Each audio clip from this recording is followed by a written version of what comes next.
Hi guys, in this video let me teach you how can you fix audio sound problems on your Windows 10 device. So without further ado, let's get right on to it. So if you are having this problem guys, this will work also if you are on Windows 11 by the way. So there are a couple of steps on how you can fix this. So make sure guys that first things first that the speakers or your audio output device is not muted. It will be like here if it is muted or like that. So you just have to make sure that there is sounds here. After that, you just have to right click and open on the sounds here, and you will see here all of your audio devices.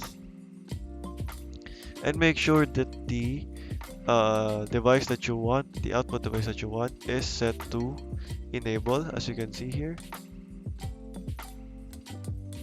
I have it now enabled. But as you can see, like what I have here, these are disabled. All you have to do is right click and enable if you have this disabled. After going over that, and if it still does not work, I suggest to go ahead back into our sounds.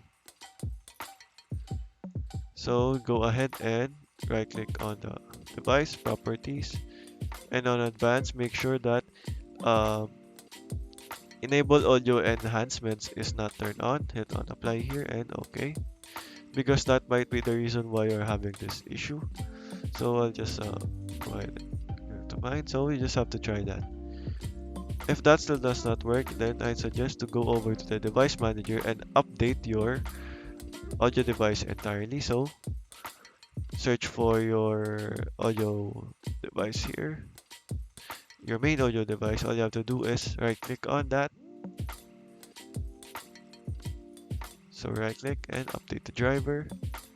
Browse my computer for drivers. Let me pick from a list, and you have to select what you want here to install.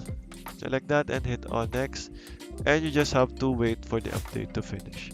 After that, you just have to go ahead and restart your device, and you should be good to go. Okay, that is all for today. That is how you can fix sound problems on your Windows. Thank you for watching, and goodbye.